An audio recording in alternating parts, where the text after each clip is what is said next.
मेरी सास मुझे रोज़ाना रात को दूध पिलाती थी और मुझसे बहुत प्यार करती थी। वो मुझसे कहती थी कि तुम मेरी बहू नहीं बेटी जैसी हो। एक दिन जब मैंने अपनी सास से दूध पीने को मना कर दिया तो मेरी सास और मेरे पति ने मुझे बहुत मारा, मुझे मेरी ससुराल से निकाल दिया। जब मैं अपने मायके पहुंची, मैंने अपने घर वालों को पूरी बात बताई तो मेरे भाई को बहुत गुस्सा आया और उसने मुझसे कहा, मैं तेरी सास और पति को नहीं छोड़ूंगा, मैं उन्हें जेल की हवा खिलाकर रहूंगा। उसके बाद मेरा भाई मुझे लेकर मेरे ससुराल में पहुंचा तो वो मेरी सास को देखते ही उनसे कुछ कहने के बजाय उनके आगे हाथ जोड़कर माफ़ी मांगने लगे। ये देखकर मेरा सर चकरा गया। मेरा नाम अनीता है। हर रोज़ की तरह आज फिर मेरी सास मेरे पास दूध का गिलास लेकर आई और वो दूध पीते ही मुझे चक्कर से आने लगे। तो मैंने अपनी सास से पूछा, माँ जी, आप दूध में ऐसा क्या मिलाती हैं कि मुझे इसे पीकर ही नींद आने लगती है। मेरी सास ने मेरी तरफ अजीब नज़रों से देखा तो मैंने उनसे कहा, अरे नहीं माँ जी, मैं तो बस ऐसे ही पूछ रही थी। अगर आपको मेरी बात बुरी लगी हो तो मुझे माफ़ कर दीजिए। फिर वो मुझे देखकर मुस्कुराने लगी और बोली कि बेटा, मुझे तुम्हारी बात का बुरा नहीं लगा, तुम तो मेरे लिए बेटी के समान हो। उनका इतना लाड और प्यार देखकर मुझे अपनी कही बात पर पछतावा होने लगा। मैं सोचने लगी कि माँ जी मेरे बारे में क्या सोच रही होंगी। वो रोज़ मेरे लिए इतनी प्यार से दूध गर्म करके लेकर आती हैं और मुझे अपने हाथों से पिलाती हैं, और मैं उनके बारे में कितना गलत सोच रही हूँ। यही सोचते सोचते मुझे नींद आ गई। सुबह के 6 बजे मेरी आँख खुली। मैंने देखा कि मेरी सासू माँ आरती कर रही हैं। मैं भी जल्दी से नहाकर पूजा करके अपने काम में लग गई। हमारी शादी को 1 साल हो चुका था। मेरी सास मेरे साथ बहुत अच्छा बर्ताव रखती थी। कभी कभी तो मैं अपने पति से भी कहती थी कि आपसे ज़्यादा तो माँ जी मुझसे प्यार करती हैं। ये सुनकर वो मुस्कुरा देते थे। माँ जी रोज़ मुझे अपने हाथ से दूध बनाकर देती थीं और वो उसमें केसर वगैरह डालकर देती थीं, जो कि पीने में बहुत स्वादिष्ट होता था और पीते ही मुझे नींद आने लगती थी। मेरे पति विशाल डॉक्टर थे और वो आजकल नाइट ड्यूटी कर रहे थे। वो शाम को 7 बजे जाते और सुबह 6 बजे वापस आते थे। इस वजह से मुझे जल्दी उठना पड़ता था। मैं जल्दी उठकर नहा धोकर पूजा करती। उसके बाद मैं विशाल के लिए नाश्ता बनाती। मैं अपने ससुराल में बहुत खुश थी। मेरी सास और मेरे पति भी मुझसे बहुत खुश रहते थे। मेरा ससुराल बहुत अच्छा था। मेरे ससुराल में भी मेरे मायके की तरह किसी चीज़ की कोई कमी नहीं थी। मेरे पिताजी और भाई बहुत अमीर थे। हमारी बहुत बड़ी हवेली थी। उसमें बहुत सारे नौकर चाकर थे। हर काम के लिए अलग अलग नौकर थे। उसके अलावा भी हमारी बहुत ज़मीन जायदाद थी। कहने को तो सब काम नौकर ही करते थे, लेकिन देखभाल तो मालिक को ही करनी होती है। मेरी माँ सारा दिन हवेली की देखभाल करने में थक जाती थी। मैं अपनी माँ को देखकर कहती थी कि माँ, आप मेरी शादी इतनी बड़ी हवेली में मत करना। मुझसे इतनी बड़ी हवेली का काम नहीं संभाला जाएगा। वैसे भी मैं बहुत लाड प्यार में पली बड़ी थी और बहुत नाजुक मिजाज की मालकिन थी। मेरे माता पिता भी जानते थे कि मुझसे ये हवेलियों का काम नहीं संभाला जाएगा। वो मेरी बात सुनकर मुस्कुरा देते थे और मुझसे कहते थे, ठीक है बेटी, जैसे तुम चाहो, जहाँ तुम चाहो, हम वहाँ ही तुम्हारी शादी करेंगे। इसी बीच मेरे लिए एक रिश्ता आया। वो लोग हमारी तरह जागीरदार तो नहीं थे, लेकिन अच्छे खासे अमीर थे। उनके घर में हर चीज़ की रेल पेल थी। जैसा मैं चाहती थी वो रिश्ता बिल्कुल वैसे ही था और वो लोग हमारे शहर के ही रहने वाले थे। मेरे माता पिता को और भाई को वो लड़का बहुत पसंद आ गया था, इसीलिए मेरे घर वालों ने मेरा रिश्ता वहाँ पर पक्का कर दिया। लेकिन उस लड़के की माँ बहुत बीमार थी और हॉस्पिटल में एडमिट थी। इसी वजह से वो लोग चाहते थे कि हम जल्द से जल्द शादी कर लें। इस पर मेरे भाई ने मना कर दिया कि हमारी इकलौती बहन है, हम इसकी शादी बहुत धूमधाम से करना चाहते हैं। हम ऐसे जल्दबाजी में अपनी इकलौती बहन की शादी नहीं कर सकते। लेकिन लड़के ने कहा कि मेरी माँ बहुत बीमार है और उनकी आखिरी ख्वाहिश है कि वो मेरा घर बसा हुआ देखना चाहती हैं, इसीलिए हम जल्द से जल्द शादी करना चाहते हैं। ये सुनकर मेरे भाई भी शादी के लिए राज़ी हो गए। हमारी शादी तक मेरी सास की तबीयत भी बेहतर हो गई। फिर हमारी शादी हो गई। शादी के बाद मैंने देखा कि मेरी सास बहुत पूजा पाठ करने वाली औरत हैं। वो सारी सारी रात भगवान की पूजा करती रहती थी। मुझे लगा कि शायद वो मुझ पर भी ऐसे ही पाबंदियां लगाएंगी, लेकिन उन्होंने मुझसे कभी कुछ नहीं कहा। मैं यहाँ अपनी मर्जी की मालकिन थी। मैं जब चाहती सोती और जब चाहती उठ जाती थी। अपनी मर्जी से खाती पीती थी। मेरे पति विशाल भी बहुत अच्छे थे और मेरा बहुत ख्याल रखते थे। मुझे बाहर खाना खिलाने और घुमाने भी लेकर जाते। हमारी ज़िंदगी बहुत हंसी खुशी गुजर रही थी। अगले दिन जब मैं सोकर उठी तो दोपहर के 3 बज रहे थे। मैंने देखा कि विशाल अभी भी सो रहे हैं। मैं हाथ मुंह धोकर कमरे से बाहर आई तो मेरी सास पूजा कर रही हैं। पूजा करने के बाद उन्होंने मुझे प्रसाद दिया और शाम के खाने की तैयारी करने लगी। मैं भी उनके पास जाकर बैठ गई और उनसे बोली कि माँ जी, हम घर में काम के लिए एक नौकरानी रख लेते हैं। आप सारा दिन काम करके थक जाती हैं। मुझे अच्छा नहीं लगता। हमारे पास किसी चीज़ की कोई कमी नहीं है। हम नौकरानी रख लेते हैं।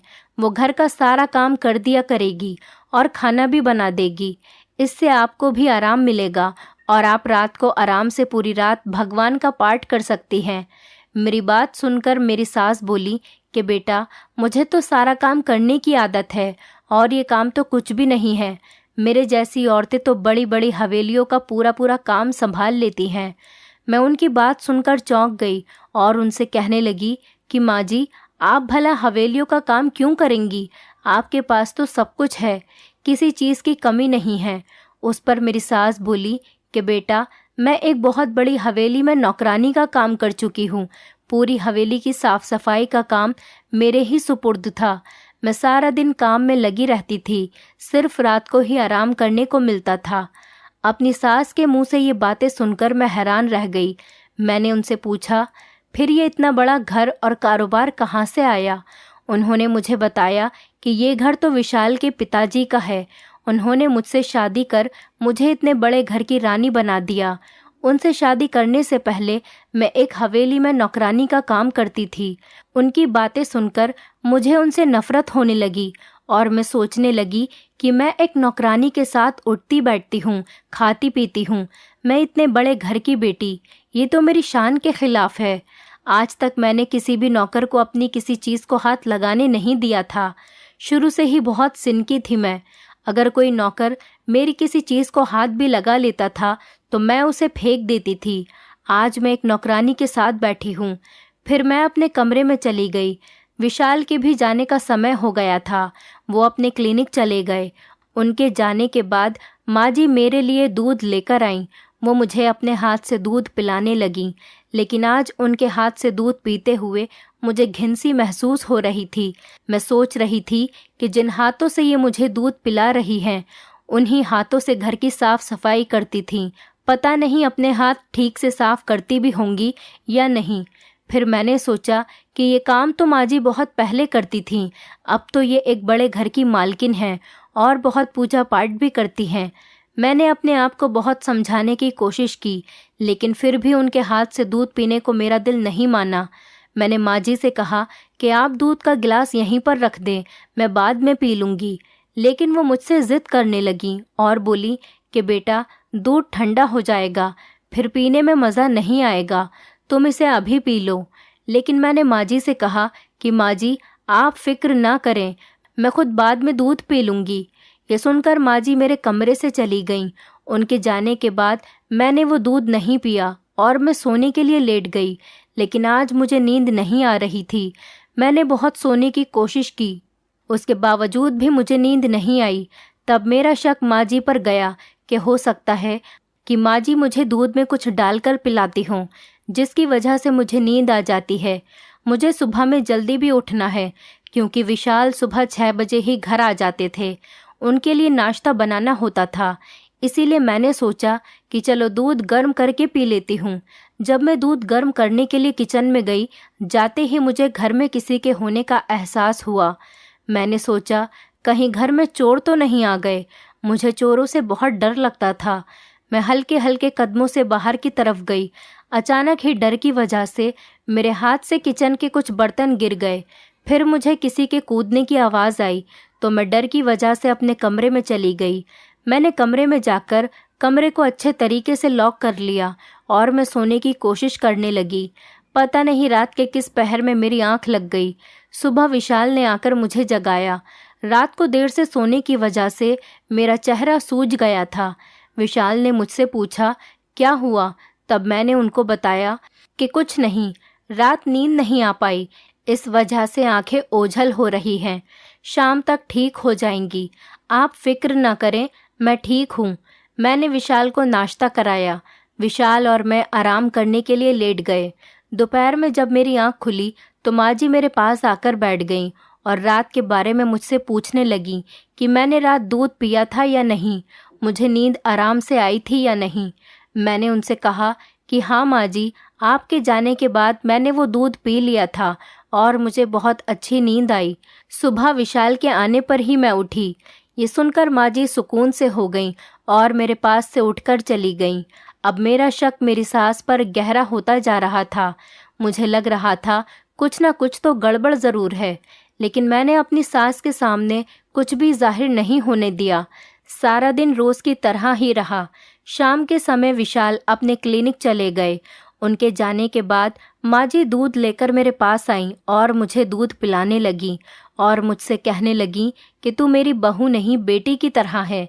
मैं तुझे अपनी बेटी की तरह प्यार करती हूँ, इसीलिए मैं तुझे रोज़ाना अपने हाथ से दूध पिलाती हूँ। लेकिन मैंने अपनी सास से कहा, माँ जी, आज मेरे पेट में दर्द हो रहा है, मैं थोड़ी देर में खुद पी लूँगी। ये सुनकर माँ जी के चेहरे का रंग उड़ गया और कहने लगी, बेटी, लगता है तुम मेरे हाथ से दूध पीना नहीं चाहती। मैंने कहा, माँ जी, ऐसी कोई बात नहीं है, ठीक है, आप मुझे दूध पिला दीजिए। फिर मैंने उनके हाथ से थोड़ा सा दूध पी लिया और बाकी रख दिया। वो खुशी खुशी मेरे कमरे से बाहर चली गईं। थोड़ी देर बाद उन्होंने देखा कि मैं सो गई हूँ, लेकिन मैं पूरे तरीके से नहीं सोई थी, हल्की नींद में थी। मैंने बहुत कोशिश की कि मुझे नींद नहीं आए, लेकिन शायद थोड़ा सा दूध पीने की वजह से मुझ पर बेहोशी तारी हो रही थी। मेरी बहुत कोशिश के बावजूद भी मुझे नींद आ गई और सुबह विशाल के आने पर ही मेरी आँख खुली। अब मुझे पक्का यकीन हो गया था कि ज़रूर मेरी सास मुझे दूध में नींद की दवाई देती है, जिसकी वजह से मुझे इतनी जल्दी नींद आ जाती है। लेकिन अब मैंने भी सोच लिया कि मैं जानकर ही रहूँगी आखिर ये माजरा क्या है। रात को कोई ना कोई बहाना करके मैं दूध पीने से इनकार कर दूंगी। सारा दिन मैं अपनी सास के साथ रही, लेकिन उन्हें किसी भी बात का एहसास नहीं होने दिया। रात को जब वो मेरे पास दूध लेकर आईं, मैंने उन्हें किसी तरीके से दूध ना पीने के लिए मना लिया। मैंने उनके जाने के बाद दूध फेंक दिया और मैं अपने बिस्तर पर ऐसे लेट गई जैसे कि मैं सो रही हूँ। कुछ देर के बाद माँ जी मेरे कमरे में आईं, मुझे सोता हुआ देखकर चली गईं। बाद में मैं अपने कमरे से बाहर गई। मैं यूं ही सास के कमरे की तरफ जाने लगी। अचानक मुझे छत पर से कुछ आवाज़ें आईं। मैं उन आवाज़ों को सुनकर डर गई, लेकिन आज मुझे हिम्मत करके सच जानना ही था। मैं छत की तरफ जाने लगी। किसी मर्द की आवाज़ आई। वो मेरी सास से कह रहा था कि तुम सारा दिन काम कर कर के थक जाती होगी, आराम भी कर लिया करो। तुम सारा दिन काम करती रहती हो, मुझे अच्छा नहीं लगता। ये सुनकर मेरी सास उनसे कहने लगी, तुम मेरी इतनी फिक्र करते हो, मुझे बस यही चीज़ अच्छी लगती है। तुम्हारी ये बातें सुनकर मेरी सारी थकन उतर जाती है। अपनी सास और उस मर्द की ये बातें सुनकर तो मेरे पैरों तले से ज़मीन निकल गई। मैं सोचने लगी कि आखिर ये सब चल क्या रहा है। मेरी सास तो बहुत पूजा पाठ वाली औरत थी, कहती थी कि मैं सारी सारी रात भगवान का पाठ करती हूँ। इनकी असलियत ये है, मैं ये सोच भी नहीं सकती थी। फिर मैं अपने कमरे में चली गई और यही बातें सोचते सोचते सो गई। सुबह जब मेरी आँख खुली, विशाल आ चुके थे। मैंने और विशाल ने नाश्ता किया। फिर विशाल आराम करने के लिए चले गए और मैं अपनी सास के पास जाकर बैठ गई। माँ जी, आप जिस हवेली पर काम करती थी, वहाँ से आपने काम क्यों छोड़ दिया? मेरा ये सवाल सुनकर मेरी सास के चेहरे पर उदासी छा गई और वो गहरी सोच में डूब गईं। फिर मुझसे बोली कि बेटी, बड़े लोग छोटे लोगों को अपने पैर की जूती समझते हैं, उनकी इज्जत जिल्लत कुछ नहीं जानते। वो उन्हें ज़मीन के कीड़े मकोड़े की तरह समझते हैं। जहाँ मैं काम करती थी वहाँ के मालिक का बेटा मुझे गंदी नज़रों से देखता था और मुझसे नाजायज़ रिश्ता बनाने की बातें करता था। जब मैं उससे मना करती वो मुझे धमकी देता था कि मैं तुम्हें बदनाम कर दूंगा। मुझसे ज़बरदस्ती शादी करना चाहता था। हवेली के सारे लोग कहीं बाहर गए हुए थे तो उसने मुझसे ज़बरदस्ती शादी कर ली और मुझे धमकी दी कि अगर मैंने किसी को कुछ बताया तो वो मुझे ही बदनाम कर देगा। आखिर सच कब तक छुप सकता था। कुछ समय के बाद जब सबको पता चला तो उसने मुझे ही गलत साबित कर दिया और मुझे घर से निकलवा दिया।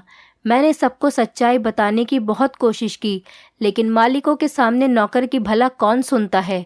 उन्होंने सबके सामने मेरी बहुत बेइज्जती की और मुझे हाथ पकड़कर अपनी हवेली से बाहर निकाल दिया।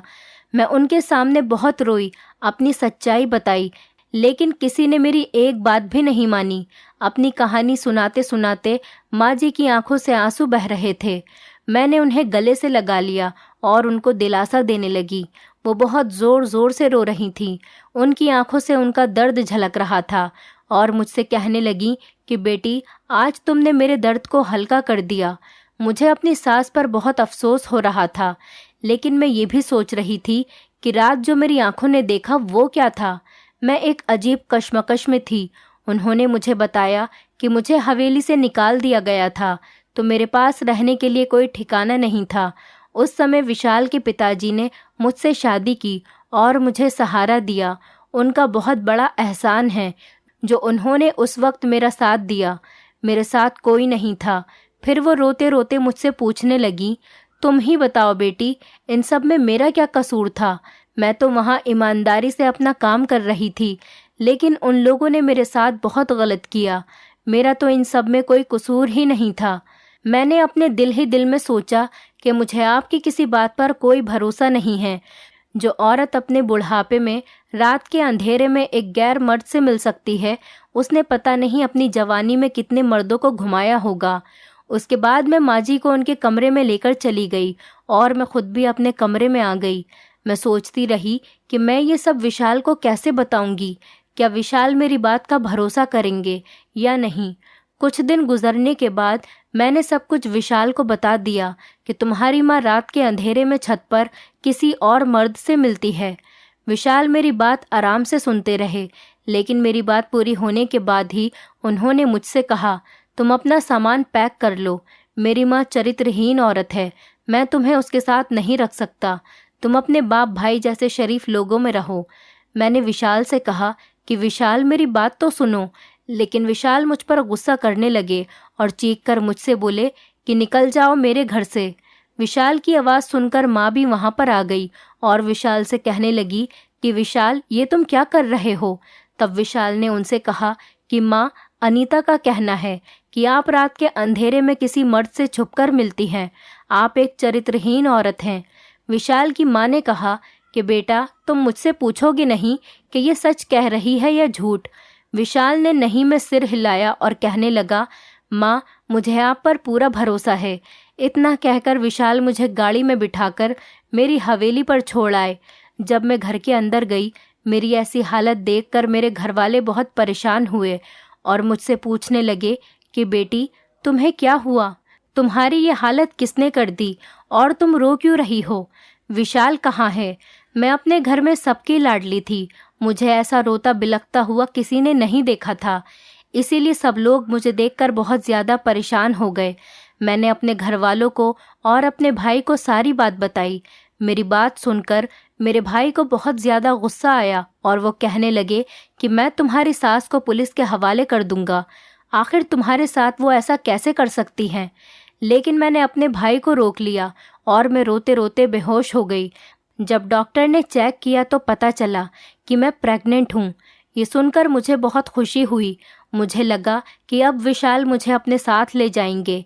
जब मेरे भाई ने यह खबर देने के लिए विशाल को कॉल की तो विशाल ने उनसे बात करने के लिए मना कर दिया। मेरी तबीयत भी अब कुछ ख़राब रहने लगी थी। मेरा किसी काम में मन नहीं लगता था। मैं सोच रही थी कि कहीं विशाल मुझसे मेरा बच्चा न छीन ले। मैं तो अपने बच्चे के बगैर जीते जी मर जाऊंगी। मेरी ये हालत देखकर मेरे भाई बहुत परेशान रहने लगे। एक दिन उन्होंने मुझसे कहा, अनीता चलो तुम अपना सामान पैक कर लो, मैं तुम्हें तुम्हारे ससुराल छोड़ आता हूँ। तुम अपनी सास से माफ़ी मांग लेना और विशाल से भी माफ़ी मांग लेना। तुम्हें इस समय अपने पति के साथ की बहुत ज़रूरत है। इस बच्चे को भी अपने पिता की ज़रूरत है। मैंने भी सोचा कि आखिर कब तक मैं अपने मायके में रहूँगी। मैंने भी अपने बच्चे की खातिर सोचा कि अपनी सास से माफ़ी मांग लूँगी। जब हम मेरी ससुराल पहुँचे तो रात के खाने का समय हो चुका था। विशाल और मेरी सास खाना खा रहे थे। उनके साथ एक आदमी और बैठा था और वो खूब हंसी मजाक कर रहे थे। जब मैंने आगे बढ़कर गौर से देखा तो मुझे पता चला कि ये तो वही आदमी है जो उस रात मेरी सास के साथ था। मैं ये देखकर हैरान रह गई। विशाल और मेरी सास ने हमें देख लिया था। मेरी सास उठकर आगे आई और मेरे भाई की तरफ देखकर बहुत खुश हुई। मैंने अपने भाई के चेहरे को देखा तो मेरे भाई के चेहरे पर उदासी थी। मेरे भाई मेरे सास से कहने लगे, तुम यहाँ क्या कर रही हो? मेरे भाई की आवाज़ में एक दर्द था। मेरी सास मेरे भाई को बहुत नफरत से देख रही थी और फिर मेरे भाई से कहने लगी कि जागीरदार साहब, क्या लगा था तुम्हें? तुम्हारे पाप का घड़ा कभी नहीं भरेगा, लेकिन भगवान के घर देर है, अंधेर नहीं है। हर पापी को अपने किए की सज़ा एक ना एक दिन मिलकर ही रहती है। आज तुम्हारी सज़ा का समय आया है। ये सुनकर मेरे भाई कहने लगे कि तुमने मुझसे बदला लेने के लिए मेरी बहन का इस्तेमाल किया और अपने बेटे की शादी मेरी बहन के साथ करवा दी ताकि तुम मुझसे बदला ले सको। जिस तरीके से मैंने तुम्हें अपने घर से निकाला था, इसी तरह तुमने मेरी बहन को अपने घर से निकालकर अपना बदला पूरा कर लिया। मुझे ये सब सुनकर चक्कर आने लगा और मैंने अपने भाई से कहा कि ये सब आप क्या कह रहे हैं। तब मेरे भाई ने मुझे बताया कि अनीता, मैं जो भी कह रहा हूँ सच कह रहा हूँ। तुम्हारी सास हमारे यहाँ नौकरी करती थी और मेरा दिल इस पर आ गया था। तब मैंने इससे छुपकर शादी कर ली थी, लेकिन जब सब घर वालों को पता चला तो मैंने उल्टा इस पर ही इल्ज़ाम लगाकर इसको घर से निकलवा दिया और सबके सामने इसको चरित्रहीन साबित कर दिया। इसी बात का बदला लेने के लिए इन्होंने तुम्हें अपने घर से निकाल दिया। मेरे भाई बहुत रो रहे थे और मेरी सास के सामने हाथ जोड़कर माफ़ी मांगने लगे और कहने लगे कि मेरे किए की सज़ा मेरी बहन को मत दो। मेरी बहन माँ बनने वाली है। मैंने जो किया बहुत गलत किया। मुझे अपनी गलती का एहसास है। तुम मुझे माफ़ कर दो और मेरे किए की सज़ा मेरी बहन को मत दो। मेरी बहन बहुत नादान है। आज मुझे मेरी सास के चेहरे पर बहुत सुकून दिखाई दे रहा था। ऐसा लग रहा था जैसे वो इसी दिन के लिए ज़िंदा हों। और जो आदमी उनके साथ बैठा था वो असल में विशाल के पिता थे। विशाल ने बताया कि अगर वो अपने पिता के बारे में मुझे बता देते तो मेरे भाई को पता चल जाता। वो मेरी शादी विशाल के साथ नहीं करते। उन्होंने ये सब कुछ मुझसे छुपा कर रखा ताकि मेरी सास की सच्चाई सबके सामने आ सके और पता चल सके कि मेरी सास एक बहुत ही नेक और शरीफ औरत है। उनके साथ जो कुछ भी गलत हुआ वो सब मेरे भाई ने ही किया था। उसके बाद विशाल ने मुझसे कहा, अनीता, तुम्हें अपने भाई या मुझ में से किसी एक को चुनना होगा। मैंने फ़ौरन कह दिया कि विशाल, मैं तुम्हारे साथ रहूँगी। मुझे एक ऐसे भाई की बिल्कुल भी ज़रूरत नहीं है जो औरतों की इज्जत करना नहीं जानता हो, जो औरतों को अपने पैर की जूती समझता हो। मुझे तुम्हारे साथ ही रहना है। ये सुनकर मेरे भाई मेरे आगे हाथ जोड़कर कहने लगे, अनीता, मुझे माफ़ कर दो। तुम जानती हो मैं तुम्हारे बगैर नहीं रह सकता। तुम्हें अपनी बहन नहीं बेटी मानता हूँ। मैं जानती थी कि मेरे भाई मुझसे बहुत ज़्यादा प्यार करते हैं। उन्होंने मुझे अपनी औलाद की तरह रखा है, लेकिन मेरे लिए मेरे पति और मेरी सास ज़रूरी थी। मेरे लिए मेरा घर बचाना ज़रूरी था। मेरे पति और मेरी सास एक बहुत अच्छे इंसान थे। मैंने अपनी सास से भी हाथ जोड़कर माफ़ी मांग ली थी। मेरी सास भी मुझे माफ़ कर चुकी थी। मैंने अपने भाई से सारे रिश्ते नाते ख़त्म कर दिए थे और वो रोते रोते मेरे घर से चले गए। कुछ समय के बाद हमारे घर में एक नन्हा सा मेहमान आ गया। विशाल के पिताजी भी अब हमारे साथ ही रहते थे। अब मैं अपने पति और ससुराल वालों के साथ खुशहाल ज़िंदगी गुजार रही थी। इंसान को अपने किए की सज़ा इसी जन्म में मिलकर रहती है। जब कोई किसी के ऊपर जुल्म करता है तो बदले में भगवान उसके साथ भी वही करता है। दोस्तों उम्मीद करती हूँ आपको हमारी कहानी पसंद आई होगी।